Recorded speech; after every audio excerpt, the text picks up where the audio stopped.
Hey Julie from Fitimize, do you get charley horses at night and they're just so excruciating you don't know what to do and you're fed up? Well, let me tell you what you can do to help you get rid of those charley horses at night. Check it out. Okay, so you get charley horses at night. What's the main reason? Well, there could be a few different reasons. One of them simply being that you have a mineral deficiency. So what happens is that when you are lacking magnesium in your muscles, when your body starts to relax, the lack of magnesium in the muscles is that it forces a contraction. So basically, why is it happening at night? Is because your body's actually starting to relax, so your parasympathetic system. So you have two different systems, your sympathetic, your fight, and your parasympathetic system, your flight. And what happens is that when your flight turns on and your muscles start to relax and they don't have the proper nutrients, they cramp. Or you could be simply dehydrated. So how much water have you been drinking? So the average person should be drinking about 2 liters a day. If you work out every day on a regular basis, like a good hard workout where you sweat, you should add another liter to that. So you should be drinking 2 to 3 liters of water. Most people I know barely get a liter in. They drink coffee and alcohol and these other things, and those things actually will dehydrate you. So again, that's not contributing to your cramping. But okay, so let's say you fixed your drinking. And you're going to start taking magnesium. So you can get magnesium either by a pill, or you can take it. You can rub the ointment on. And I recommend, if you do get the magnesium gel, that you rub it on the area, and then you put a heating pad on top, so it allows the magnesium to actually absorb into the muscle. And actually, it'll help the muscles relax, and you'll notice that it'll help you get to bed easier, and you won't have that urge, because you know when you get that cramp, it just starts coming and your whole body just starts to seize because you're like, oh no, I don't want it. And then so you do whatever you have to do to not cause the cramp.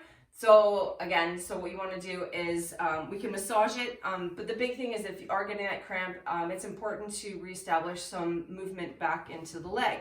So if you are getting a cramp, the first thing I would recommend is that you actually lay down and get a pillow underneath you. So you're going to lift your leg in the air. Okay, so imagine I'm in bed, I'm lying down, and I'm getting a cramp. You're like, ah! So what you're going to do is you're going to lift your leg, put a pillow underneath, and what you're going to do is you're going to start with moving your ankle around. Okay, so you're going to just try it. So if that's too hard, you can bend your leg up here and try to roll the ankle and try to find the range of motion that you can. Okay, so if you can rest it here and just move the ankle up, down, up, down. When you do this, you might feel that cramp kick on. So go to the range of motion that you're okay with. Okay, so then you're just going to try to reestablish to the nervous system, talk to the nervous system and say, yeah, it's okay.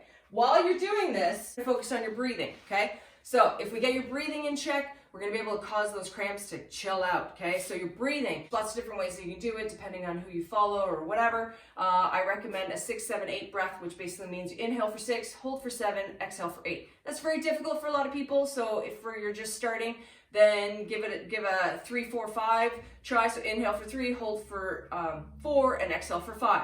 Go with where you can, but just focus on that, and that's going to allow your nervous system to chill, and that in turn will help the cramp chill out as well. Okay, so that's the first one. The next thing you can do is that you can actually massage it. So you can just get up and you can actually massage and stimulate some blood flow in the area. Okay, so just a light massage, not like a dig, you know what I mean? Just you can massage it how you want, however you need to. So you can just get up and try to do that. Big one I like to work on is the foot, guys. So what you do is you put your fingers in between your toes. If you're not used to do this one, start doing it. What you're gonna do is put your first joint in your toes, and then you move your toes around. Okay, so we're just trying to reestablish to the nervous system where we need the movement to be, and just again, we're just talking to the brain, to the body, and we're just trying to reestablish some blood flow from the ankle all the way back up to the heart. Okay, so this is all we're doing. You're just going to move those toes around. You can twist it. You may have seen lots of different videos. I'll actually put a card up to show you some other videos you can do to improve your foot, because foot mobility will be a big piece of the puzzle here for you. So you massage the bottom of your foot. So you need to take a little bit more care of your feet so that these cramps don't continue night after night. So there's some things that you can do on a day-to-day basis that are simple and quick that'll actually help you get rid of these calf cramps, okay? So, and then let's say you have a towel or a scarf or a band next to your bed. Then what you want to do is you're just going to stretch it, okay? So the final thing you're going to do is you're just going to come up and you're going to take that band, and I'll show you this way, okay? So what you're going to do is you're going to flex that toe to your nose and then push up. Flex that toe to your nose and push up. Go to the level. If you're here, that's all you can do, then that's fine. It just doesn't have to be perfect.